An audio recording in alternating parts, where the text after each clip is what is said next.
What's up, YouTube? I'm here doing my prediction video for UFC Fight Night Zombie versus Ike. Let's start at the bottom. The first fight is Casey O'Neill versus Lara Pacharko.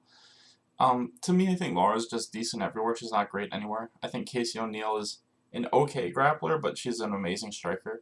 And I just don't think Lara is the greatest wrestler. She's just okay. And I think because of that, I think Casey can keep this on the feet, and I think Casey's just going to outstrike like Lara for 3 rounds and probably win a solid decision. So I'm leaning towards Casey O'Neill. Next is Joaquin Silva versus Rick Glenn, and to me, I think the biggest thing is I think Joaquin is just a little bit heavier with the hands. I think Rick Glenn throws a little bit more volume, but I think Joaquin Silva is also a strong black belt with pretty solid takedown offense, and I think if he gets this to the ground, I don't know if he'll submit Rick Glenn, but I think he can keep it there and just kind of edge out rounds that way. I think this fight will be pretty back and forth, pretty close, but I think, like I said, I think Joaquin Silva's stronger grappling will edge him out the close rounds, and I think he'll win a solid decision, at least 29-28, if not 30-27. Next is Josh Parisian versus Ro Martinez. To me, I think Josh is just too big. I think that he can use his size to his advantage. Neither guy's a great wrestler. They're both primarily strikers, but I think Josh does have at least some wrestling, as where I don't think Ro has a ton. And I think Josh can use his size advantage to kind of push Ro against the fence and just kind of beat him up there to, like I said, edge out the rounds more in his favor. I don't think he finishes Ro, but I do think he wins probably all 3 rounds, so I'm picking Josh to win a 30-27 decision. Next is Chaos Williams versus Matthew Semelsberger, and these two guys are basically just 2 really good strikers, just going to go in the middle and swing hands. I'm leaning slightly towards Chaos. I think he's just a little bit faster and a little bit more technical. I think they're both really good strikers, though, and I think either guy could knock each other out in the first round. I'm just leaning towards the guy who I think has the most advantages, and I think that's Chaos. But like I said, I think both these guys have a huge chance of knocking each other out in the first round. But I'm going to lean towards Chaos. I think Chaos wins by first round KO. Next is Kanako Maruta versus Vieira. Can't say her last name.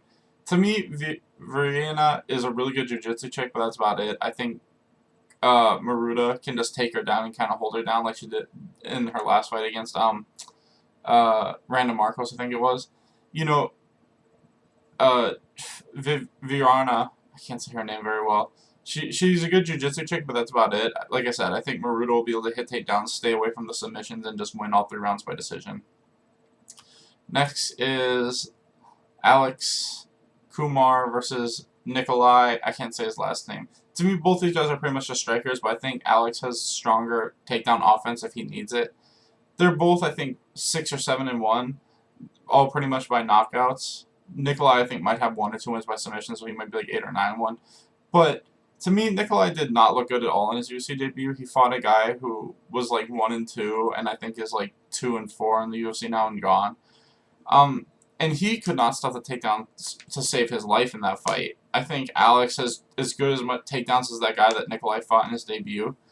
And I think that if he really tries, he can get this fight to the ground whenever he wants, and I think he can win by knockout. So I'm leaning towards Alex just because of his stronger grappling. Next on the main card, first fight is Matt Brown versus Diego Lima, and this fight is entirely, I think the first round and a half is going to decide the whole fight. I think that both these guys tend to slow, but I think Lima's closer to his prime, so he's not going to slow as much.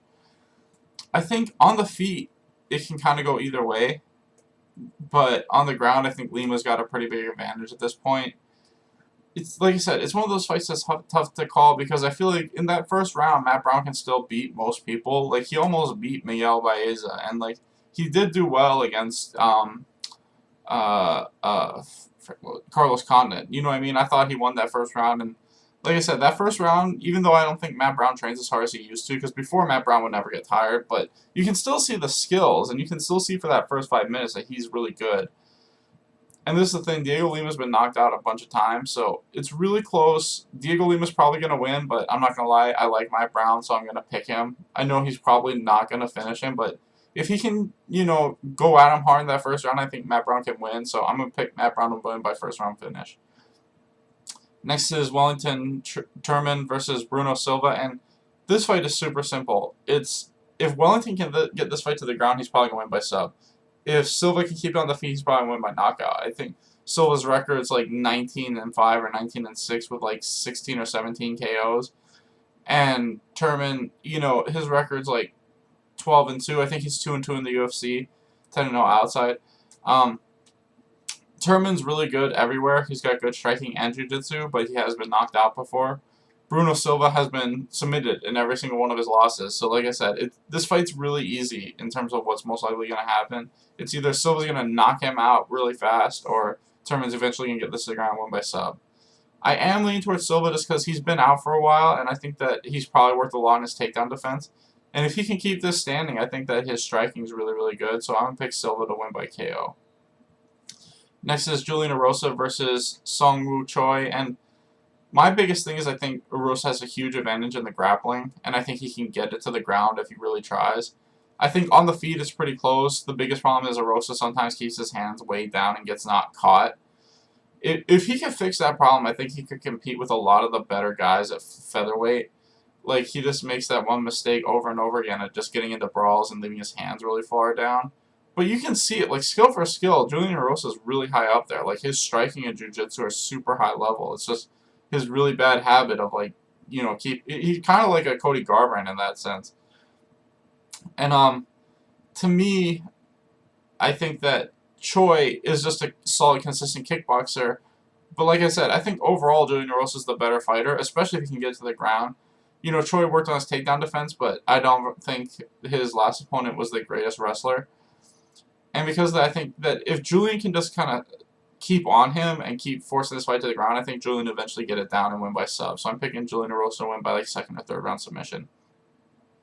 Next is Marlon Vera versus Davy Grant. And my biggest thing is Davy Grant's striking's gotten a lot better, but I still think his grappling, although it's good, it's not super high level.